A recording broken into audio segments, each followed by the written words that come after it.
welcome back, and thank you again, Jimmy and Lizzie and everybody in the background. We're working really hard here. At this time, I have the employer and student panel that Herb is going to moderate. So I'm going to introduce Herb Crowchild. He's a proud member of the Tsuut'ina Nation and has spent most of his life in the golfing business as a member of the PGA of Canada, Professional Golfers Association. And in the past, he spent 5 years selling cars in Minnesota, and he spent a few years as the executive of this nation, the group of companies that they have. Herb has applied all of his experience in his current position as the Employer Relations Coordinator, building good, honest relationships with most employers at this event today. So at this time, I'd like to welcome Herb, and you're going to go till a quarter after with the panel. So welcome Herb to the stage. Woo!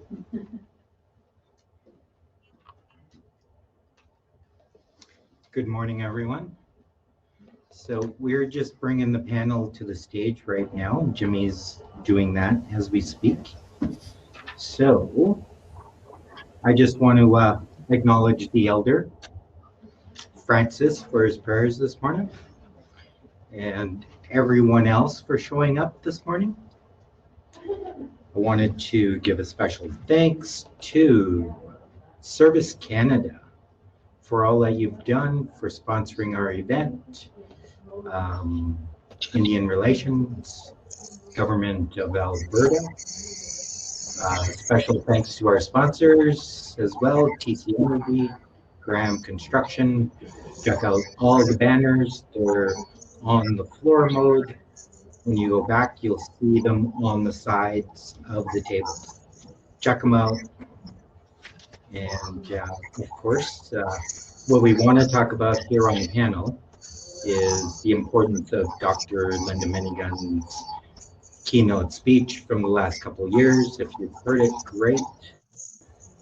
So almost all our panel are on board here. And here we go.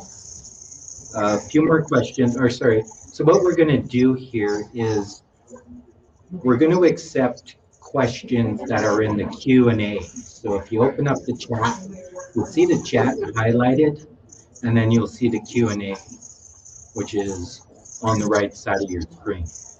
That is where we'll be taking questions. So the first couple questions are just canned questions right now, and then we'll go with questions from the audience. So without further ado,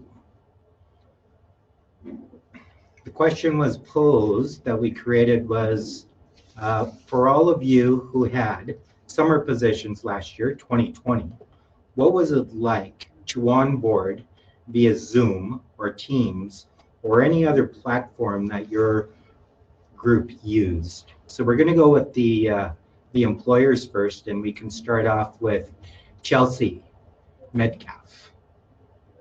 Herb, thank you. So my name is Chelsea Metcalf, and I work with TC Energy.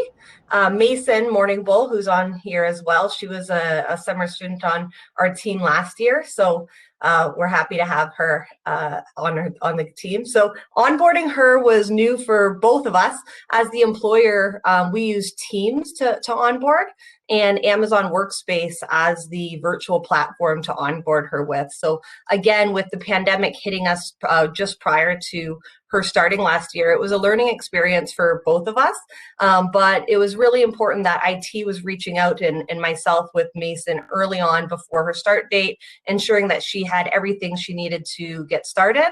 And during onboarding, we had multiple different sessions set up using Teams for Mason and all the students to attend for onboarding sessions. And then within our team, we had onboarding sessions where Mason and I met one-on-one.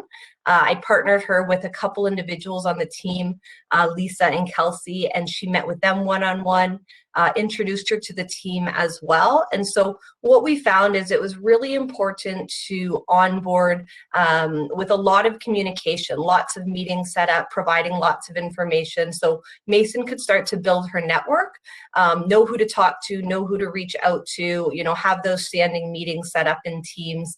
And it was easy for her to reach out to us, whether it it be a chat, a text, a phone call, or a call or meeting on Teams to help with the onboarding process during the virtual time.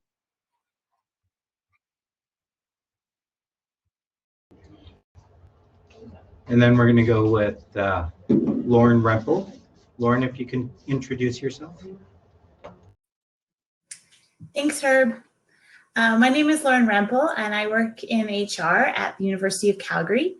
And we too had to onboard via we onboarded via Zoom this year, and we had 16 Indigenous students working with us across campus this year.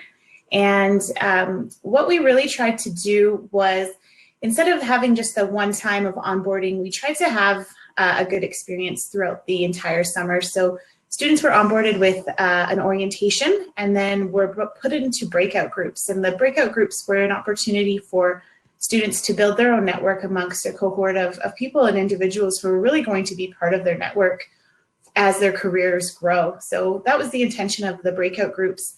We also had elders leading our breakout groups as well, so students could go to elder meetings with questions or advice about different projects that they were working on. And then I always made myself available to students for any sort of questions that they had regarding onboarding. This year, we're going to be having onboarding in a little bit of a different capacity, but we will be providing students with kind of a virtual onboarding handbook, so that there's all of the necessary information is available and ready, and that will be part of their welcome package upon accepting their offer.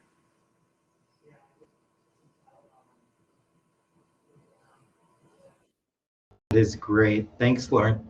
And then our last panel speaker, they did not onboard via Zoom or Teams, or if it goes viral, it was me who came up with connecting them both and saying Tooms, you know, so Teams and Zoom. So anyways, we'll have Shelley Wade do that.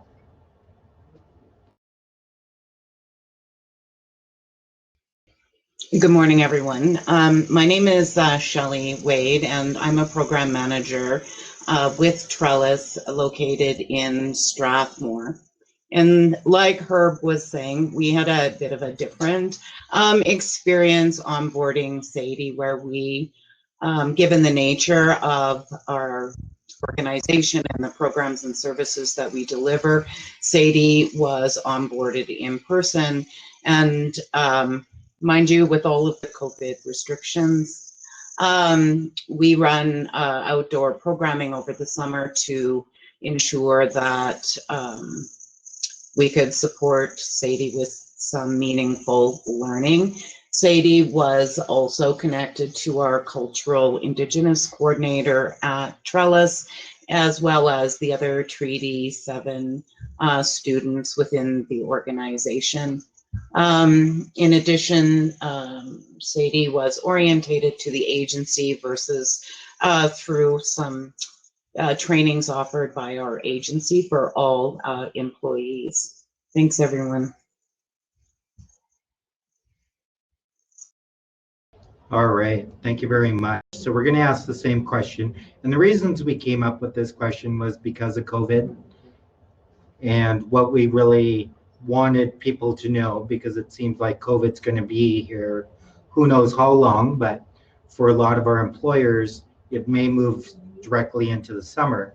So, you know, we're hoping that this will help both students and employers with this coming summer employment that we're here to create for our students as well as our great employers. So we're going to start with the students, and I'm going to call on Mason. And Mason, if you can introduce yourself and who your employer was and where you're going to school and what you're studying. Hi, I'm Mason Morning Bull, and Chelsea was my manager at TC Energy this past summer, and I go to school at St. Mary's University here in Calgary, and I'm in the Bachelor of Arts right now. This summer was delayed a month, but within that month, I worked really well with like the onboarding team and like IT to like kind of get like my setup right so I can work from home. Are we answering the question or are we just introducing ourselves? You're answering the question on what it was like to be a team or Oh, something. sorry. Yeah, so I was delayed a month, but I worked really well with like IT, trying to download the software that I had to work on from being home. I worked on like downloading Teams, creating my email, just like all that stuff. So when my start date happened, I was ready. I was able to like roll through onboarding. So onboarding at TC was a week, and it was like Chelsea said, I had onboarding with all the students that were starting the same day, or it was like one-on-one with Chelsea, or it was one-on-one with one of my buddies. So it was really good to like learn from other people how to like, how to get shortcuts around the software, or just to like learn about the culture at TC, because obviously I was working from home, so I didn't get to see the culture inside TC building. But I think onboarding, the way they laid it out on Teams, was I really got to learn about the culture and learn like how many people were starting on the same day as me too, and they all felt the same way I did and same questions, and they were a little bit nervous about how the summer was going to go. Thank you, Mason. We're going to go with RJ next. Hi, thank you, Herb. So my name is RJ Taylor. I'm a current student at the University of Calgary, completing my master's degree in Masters of Management. And then last year, I just graduated with my Bachelor's of Communications and Media Studies. And I was employed with the University of Calgary over the summer in their Communications and Marketing Department. And while I was there, the onboarding process was a combination of Zoom, Teams, and then something called 4T Client. So there was a lot of software downloads and a lot of troubleshooting and trying to figure that out. But it was a smooth process. And whenever I did have a question, there was support available through IT or managers to sort of help me navigate through that process. So yeah, I was kind of worried about it in the beginning, but the more I asked questions and the more I was able to find out, definitely helped make that onboarding process a bit smoother.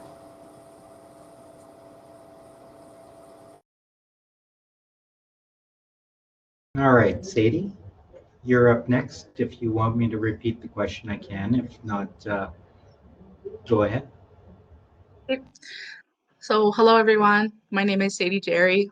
I am from Sixth Nation. I have a diploma in general studies, majoring in psychology and sociology from Mount Royal Lethbridge College. I'm currently attending Mount Royal University for open studies, but plan on transferring into the Bachelor's of Psychology program in the fall. In 2020, my employer was Ms. Shelley Wade from Trellis. For my summer position, I was lucky enough to be able to work in the office, and however, I am unable to speak to those who did online onboarding. Thank you.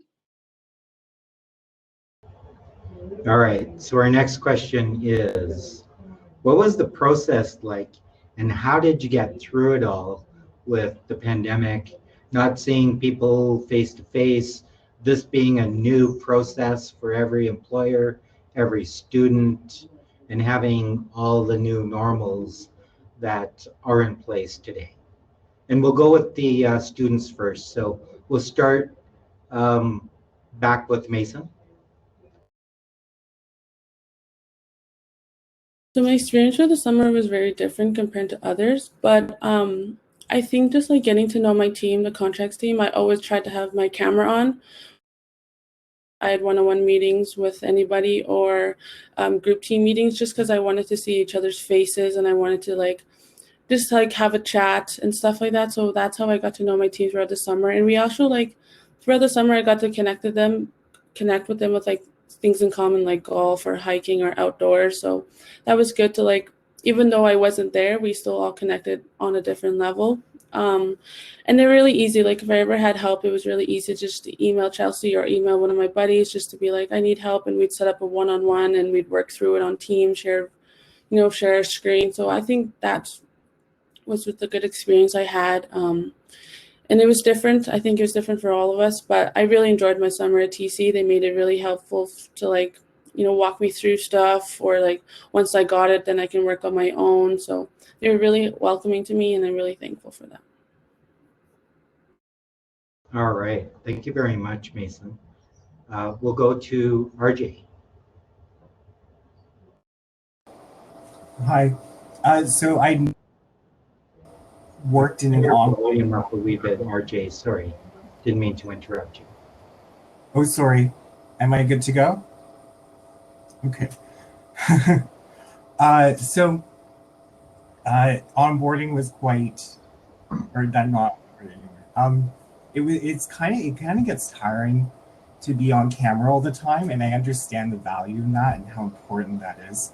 So there were times where I definitely needed to unplug and disconnect from the online environment, and you work 9 to 5, maybe after 5 o'clock, I just shut down. I logged off, and because work was happening in my home, there wasn't that separation anymore between the workspace and my house where I come home not to work. So just disconnecting and logging off your devices, or maybe powering them down, I think is something that really helped me have that mind separation, or that break, just that physicalness of unplugging the mood literally sometimes, just because I've been online all day. So that's something I had to learn a little later. But I would definitely suggest that if that's something you're feeling is fatiguing, or you're just on camera too much all the time, take that time for yourself and self-care away from the online environment.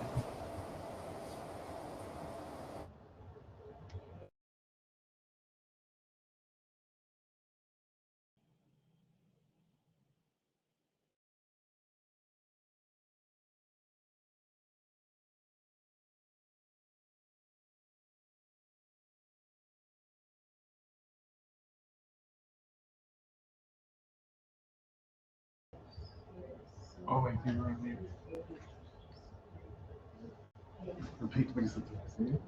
Hi, Sadie. Can you hear me?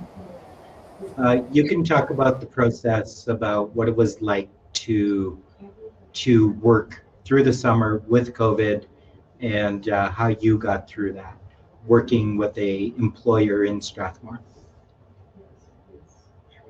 So for onboarding, the initial process, I was sent to the main office where I filled out the necessary paperwork I needed for my position.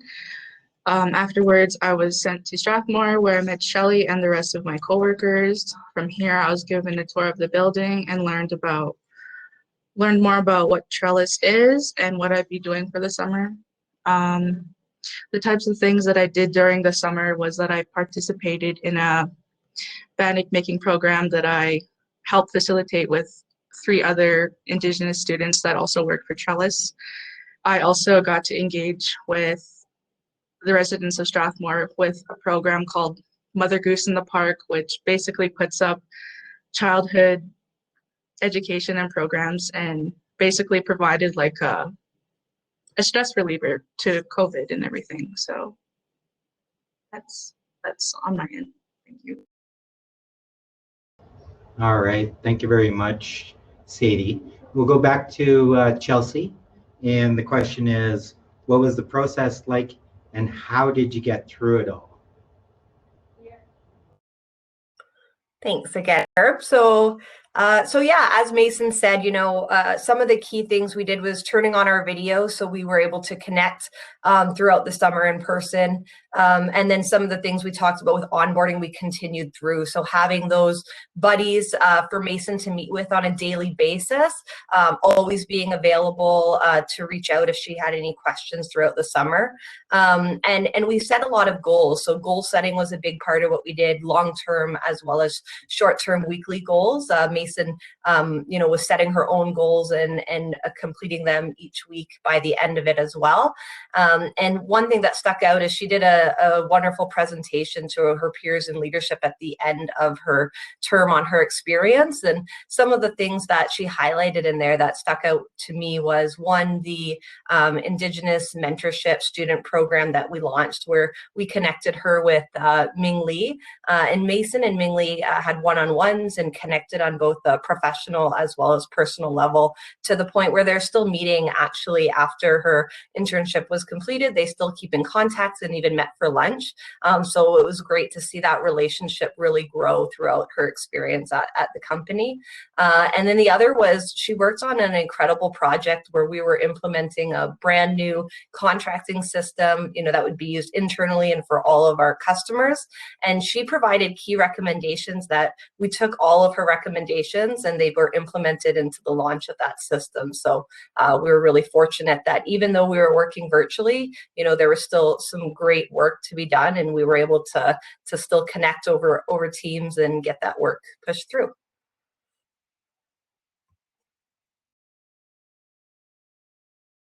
That's great. Thank you. Response, Chelsea. That was amazing. And we'll go to Lauren Rempel next.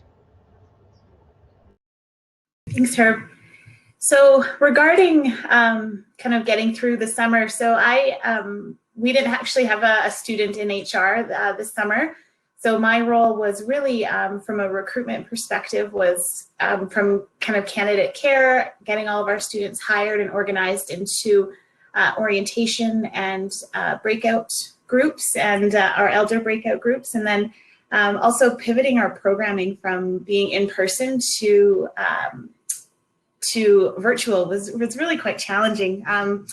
So our summer student program is an opportunity for students to work, but there's also some supplementary activities that we do throughout the summer, career development workshops, that sort of thing. So trying to pivot all of those from virtual, from in-person to virtual took up quite a bit of my time, and I hope that there's some more smooth sailing this year. But one thing that was really quite fun and really quite memorable for me and many of the students and hiring managers have expressed this as well is at the end of the summer, we did a virtual end of summer gala where each student had about 5 to 7 minutes to share the work that they had done this summer, what they'd learned, really in any capacity they could share what they wanted, whatever they wanted. So we had students, RJ shared art. We had students sharing stories about how they were making pemmican and sharing it mailing it to their team. And we had elders visiting and attending our elders that led the workshops came to the gala. We had a Métis elder, and she had 35 of us up learning how to do the Red River Jig, all on Zoom. So we had a lot of fun with the virtual gala, and that was really just an opportunity to celebrate the learning and the community that we had built over the summer, and hopefully we'll get to do that in person this year, but it might end up being virtual again. Thanks, Herb. Thanks, Lauren. Definitely appreciate that. All right, we're going to go to Shelley Wade and talk about the process of Trellis and your new summer student in Strathmore.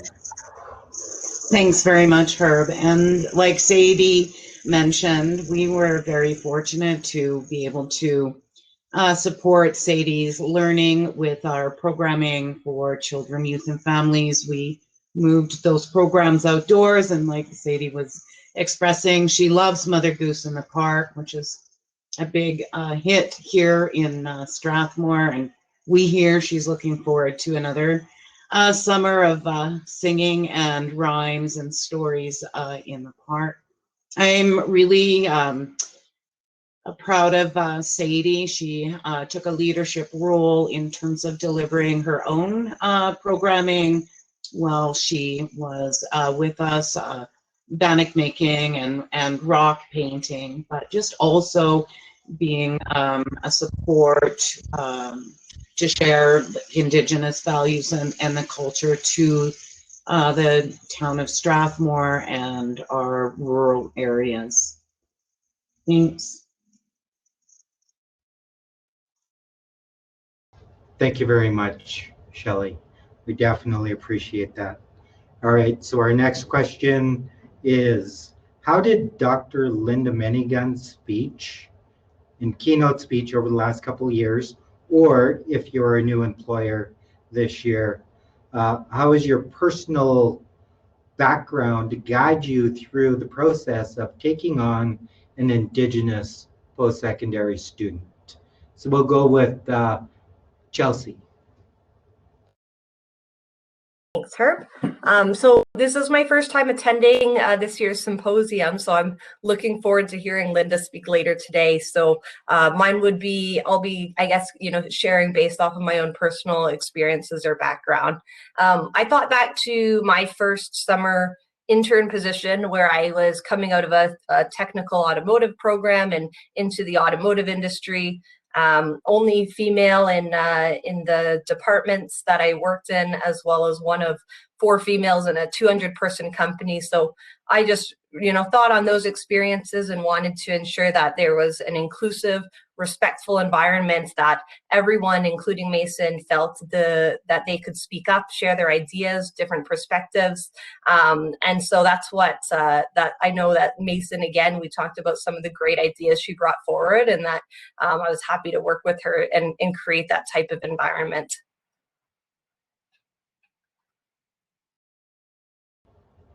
Thanks for sharing that, Shelley. Definitely appreciate it. We want to go to Lauren Rempel with that question. Herb. So this is our 3rd year of attending the symposium, and the first year was kind of just a bit of a fact-finding mission when I attended, and I took lots of notes from Dr. Linda Minigun's presentation, brought it back to my team, and we settled on creating a summer student program where we would be hiring Indigenous summer students. And then after last year's event, and the student panel actually provided us with a lot of ideas about some of the fears and general kind of trepidations, if you will, about students coming to work what could be their first position. And so I took notes during that panel as well, and tried our best to implement some of the suggestions that students had said that would have been thoughtful or nice for them to have. So that's where we came up with the idea of the breakout groups and an opportunity to build community. And as well, we in all of the events that we did, the supplementary events to the program, our main goal was to build community and connection. And in evaluating the positions that are accepted into our program every year, we also gave preference to positions that could commit to hiring a student for several summers. And that way there could be some potential continuity for a student to come and work for a couple of summers into, up to 3 summers to come and work and work on the same project, work with the same team, and really build up a strong relationship. So we also implemented that type of evaluation into our program as well.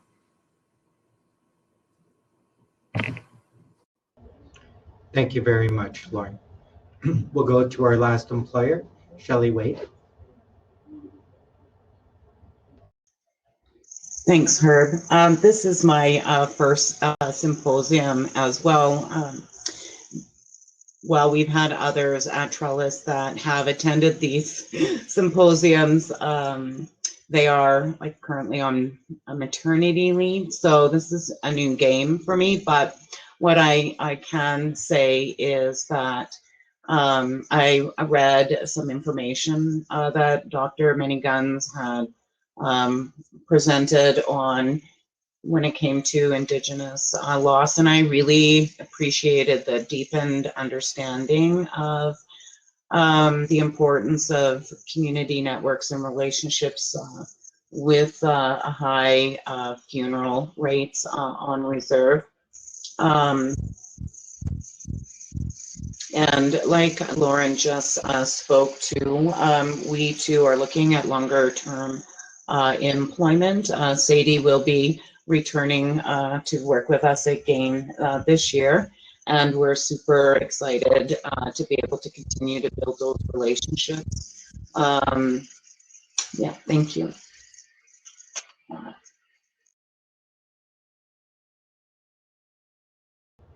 Thank you very much, Shelley.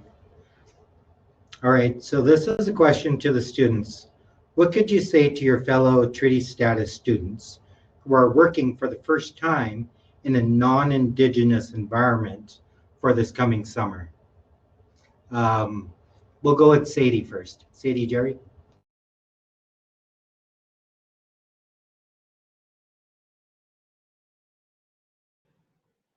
Okay, so first, I would like to mention to my fellow post-secondary students that you should be expected to feel nervous your first time at the job. But do not fear. You will find your rhythm and groove. I want students to know that you should not be afraid to talk to your employer.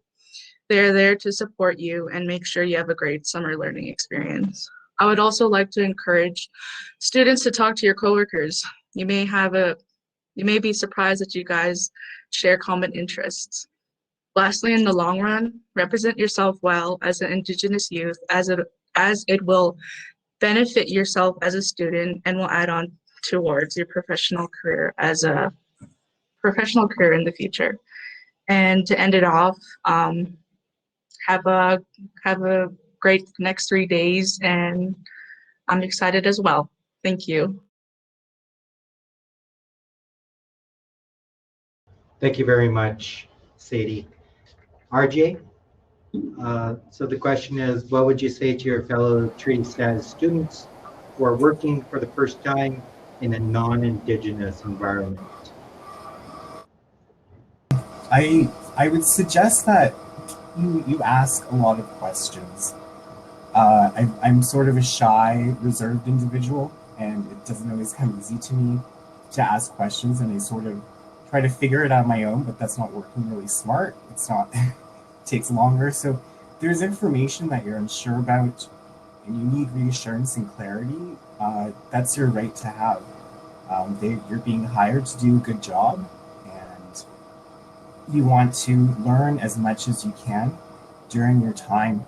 And so ask questions and keep learning and growing and find ways to, I guess, engage fellow coworkers and people that you are talking to throughout the organization into a little bit about Indigenous ways of knowing and the worldviews about Indigenous ways of knowing.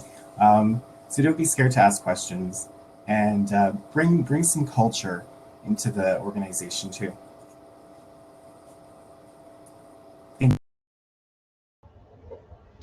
Thank you, RJ. Definitely appreciate that. Mason, we'll have you answer the question for the students. I think just being open, being able to ask questions, being able to being open. Like, I think what made my really good experience is like I was really open to meeting other people, not just within my team.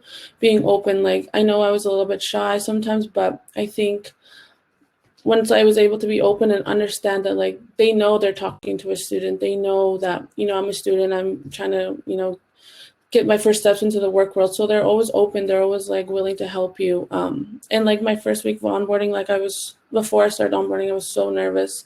I didn't know how it was going to be. I didn't know how I was going to adjust to this. But I think I took a step back. I was like, everyone is in my spot. They've been here before, so they're going to help me. They're going to give their experiences, their knowledges to me. So I just went up, I started, working at TC in this COVID environment with an open mind, knowing that anything can happen, and I just got to be true to myself.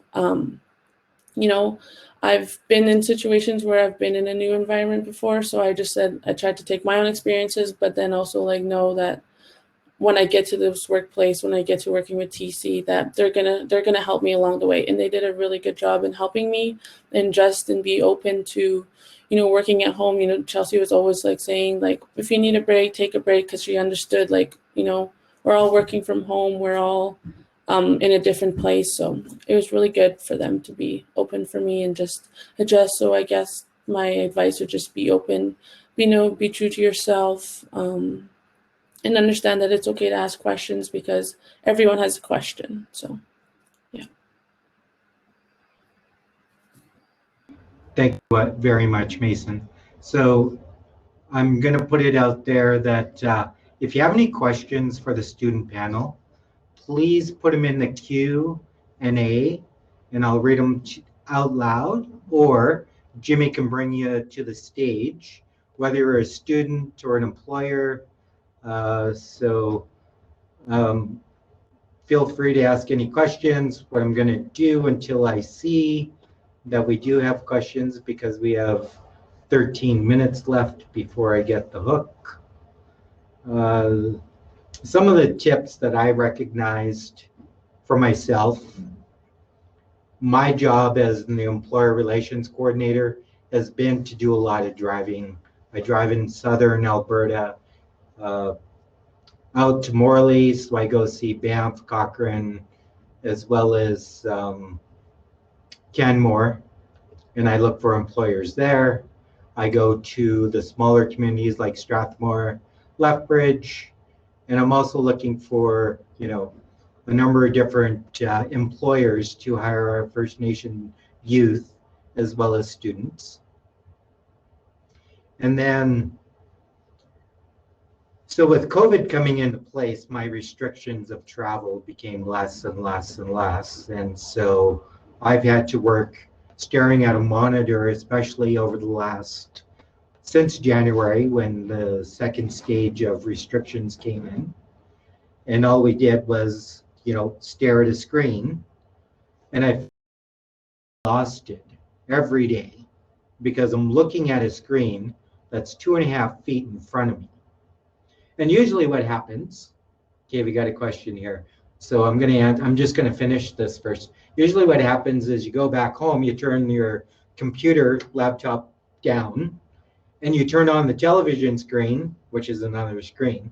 This time it's only, 10 feet away from your face.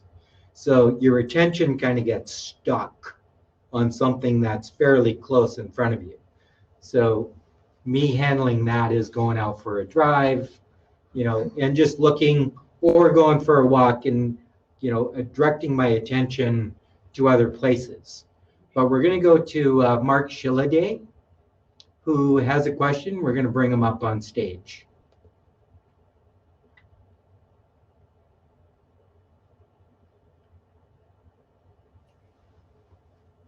Hello. All right, Mark. So where are you from? And just a little introduction. Sure. Thank you for the panel and employers for all their insights with this. My name is Mark Shilliday. I'm the Indigenous Recruitment Advisor for Enbridge, and very excited to be involved with the symposium this year. And I just had a quick question for the students who went through this last year. Going into quite a few interviews scheduled for the next few days. What is the number one thing you look for in an employer when you're making those decisions? Because you might have multiple offers from students, from employers. And what is the number one thing, I guess, for you personally? I know it'll vary from student to student, but what does want to see as an employer when you're making your decisions on where you're going to go for the summer and work? Thank you. I can answer that first. So as a student, like going through the interviews, they're very quick, just within the next few days. The thing that I always look back is like the conversation that I had. Like, did I feel open enough to talk, share my experiences, them asking questions, what kind of questions did they ask? So that's what I kind of based my going after the process is just like the interview that I had with them, the person, because that's the person you're going to be, working with, or the company you're going to be working with. So it's just like where I felt most comfortable with, and the conversation, if it ended well, oh, we're going to meet again, let's reschedule something, then I knew that the conversation is well, and they're obviously interested and I'm interested. So it's going to take other steps.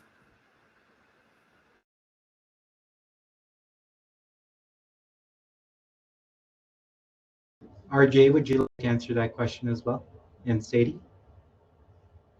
I sort of had a different process. So before you're given a list of employers. So I chose top 3 employers that I knew I wanted to work for as their organization. And that was based on a corporate culture of openness and charity and giving back to the community. Those were things I was really interested in. So I had that criteria sort of already lined up, and then I picked employers based on that corporate culture. And that's how I decided which interviews I wanted to have that day. Thanks for sharing. Sadie? I just based everything off my experience last year at the symposium. I just looked through all the employers and I found some that I would like to work for that would help with my education along with my career. Sorry, I kind of got lost within the questions. Can you repeat it once more, bro? Mark? How did you, go ahead, Mark. Oh, yeah, just the number one thing you look for from the employers that kind of swayed your decision on who, you might get multiple offers from employers, right? And what's going to be that number one thing that you're going to be looking for when you're making that decision after the interviews and also during the interview process on what are you looking for during that conversation, during the interviews and that. I think one thing that I would probably look for is if I have a good relationship with them, or if the conversation just went very superb and they were just very easy to talk to. Like I can actually say what I wanted to say and not have it be changed in any way, if that makes sense. But yes, that's my answer. That sounds great. Thanks very much, Sadie. Thank you, Mark. Those are some great questions.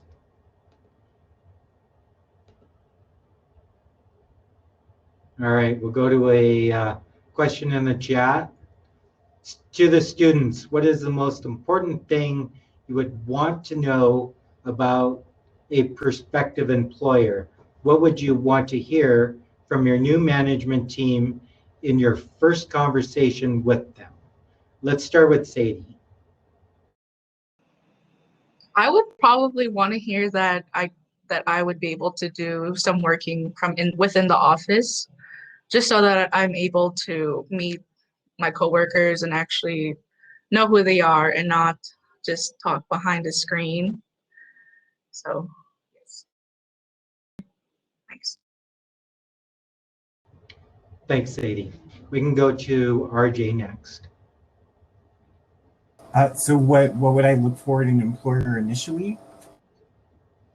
I think I would want to know if their values aligned with mine first. So I would probably ask them, okay, so what's community involvement in your organization look like?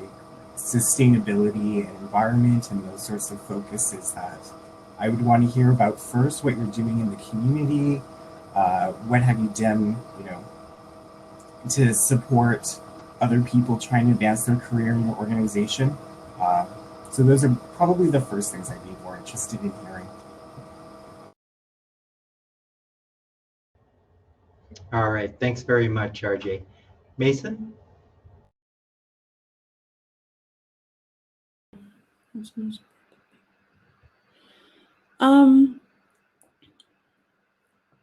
I think like the most important thing to learn from your employer is like, what kind of work you do on a daily basis. Just like I said, having a good conversation, just knowing that they're going to be open with me. I know when I was doing my interview with TC, I talked with Janelle Brown. She was the student recruitment. So our conversation was her, and she was like telling me how like the process goes. So I just like the process of how it was going to go. And then when meeting Chelsea, she's really open about like the culture, what the contracts teams do. So just like giving that information, I guess, is the thing. Just knowing the background of it and knowing if I'm going to feel comfortable, if I'm going to want to do this is probably the most important thing for me.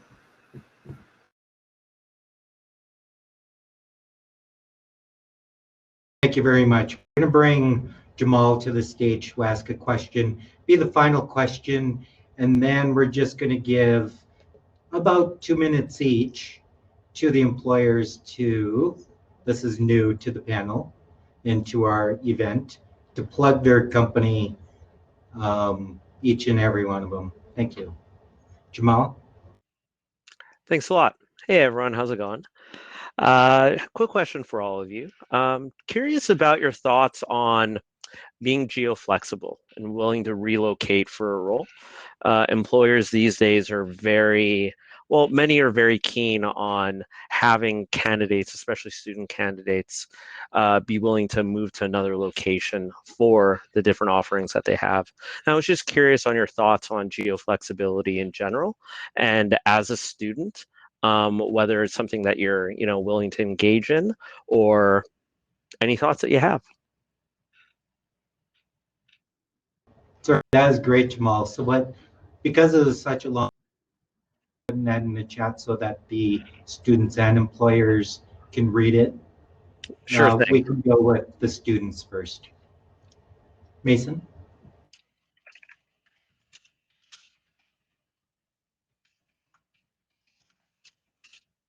I'm just waiting to see the question.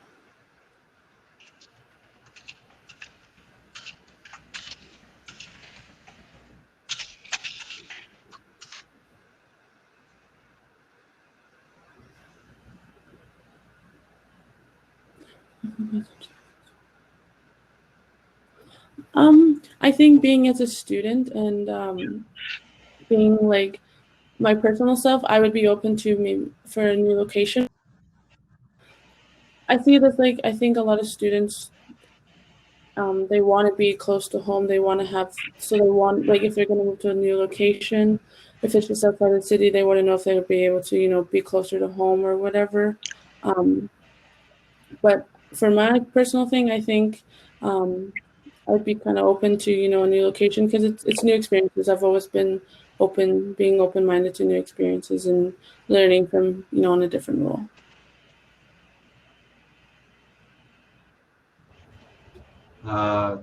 RJ, Sadie, do you guys want to chime in on that? It's okay if you don't. I'm pretty grounded and rooted in Calgary. So networks here, everything's here. I would suggest, though, it's probably a great idea for somebody who's just starting out, younger in their career, doesn't have a lot of responsibilities yet and wants to go out and travel and explore. Because traveling is definitely an opportunity to learn and grow.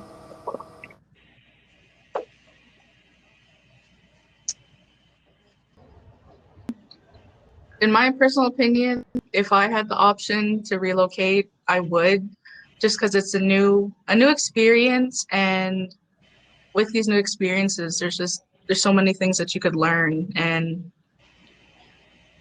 I am aware that some of us Indigenous students do like staying close to home, and some of us are involved with societies, etc., powwows. But I believe that if somebody has the opportunity to take this, they should.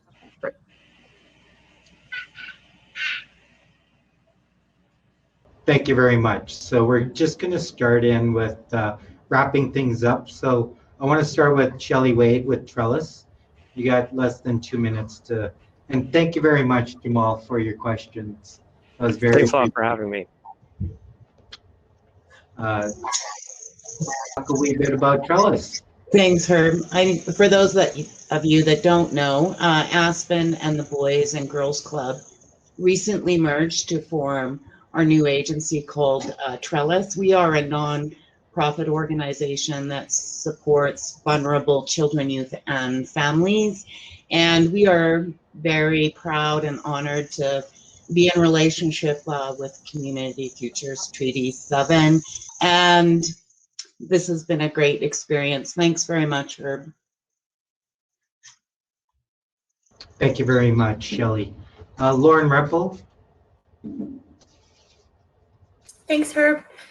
So as I mentioned, I'm from the University of Calgary, and I think for us, many people don't necessarily see us as an employer outside of perhaps professors or people who work in the bookstore or at the food court. And we are one of the largest employers in the city, and we've got upwards of 5,000 staff, and we're hiring lots of different individuals from across the whole gambit of positions. And I myself am First Nations, and I'm a member of Alexander First Nation near Edmonton. So I'm really quite passionate about Indigenous youth employment. So if you ever want to have a conversation or anything, I'm happy to tell you, share my story, or look over your resume, or whatever you want. Just reach out, and I'm happy to help in any capacity that I can. Thanks, Herb. Thanks, Lauren. Definitely appreciate it. And just a little plug on my own. Last year when COVID hit, we were right at the end of our symposium. I had a lot of offers coming in with students, and then they shut everything down. I believe it was March 17th. I started getting in touch with every single employer that I had on my list, and we had somewhere between 40 to 80 positions available. And all of a sudden, I had employers dropping off. We're not running our summer student program. This was happening, that was happening, and just I was getting a little desperate and was thinking we weren't going to have a summer student program for 2020. And then I started running into more organizations. Trellis or Aspen Family Boys and Girls Club gave us about 4 more positions. So that was great. We got students for them. U of C came in. They wanted originally about 2 or 3 positions, and they ended up taking 10 of our students. So kudos to U of C. TC Energy stayed fast and strong, took on our 2 students, and that was great. And all you other employers out there, you know who you are. Thank you very much. We were able to get, I believe it was about 34 summer students positions last summer. So definitely very good job. This year, I believe we have about over 100 positions available with the students, and a lot of those too are permanent positions with Service Canada.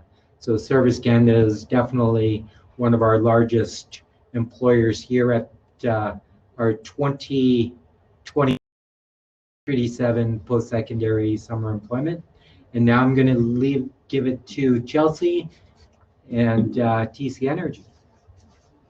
Thanks, Herb.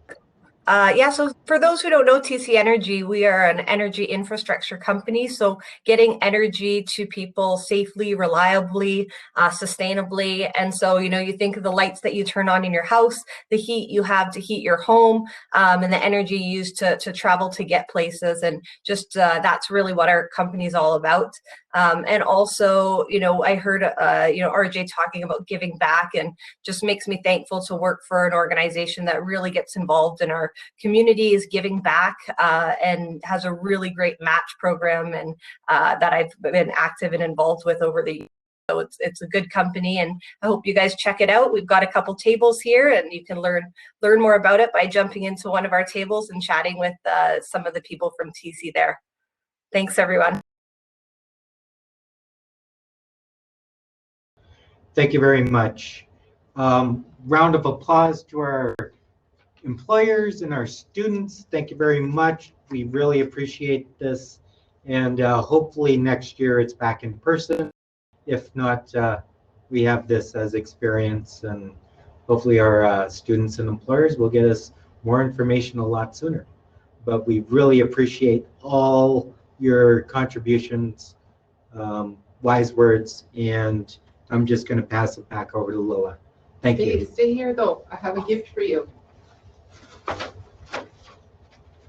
There you go. That's for you. Thank you. And I want to thank you for all of your hard work. I cannot, I don't think I could do, well, I know I can't do what you do. I appreciate it. And all of your hard work that you do for our students and employers, and being a wonderful liaison between the 2 of them. That was a great panel.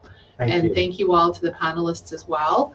We are going to go into conversation mode for lunch break, and I was putting in the chat there that I do have Samuel over there that's still answering questions in the chat or at his table, and I will be at a table as well. And we're going to be coming back to Linda Miniguns, our keynote speaker. So she has arrived and she'll have lunch with us, and then we'll bring her on stage, and it's going to be a wonderful presentation. I listen to her every single year, and I'm just in awe of the things that she's done and the research that she's done. So that'll be starting promptly at 1 o'clock. So thank you, everyone, and we'll see you at 1 o'clock.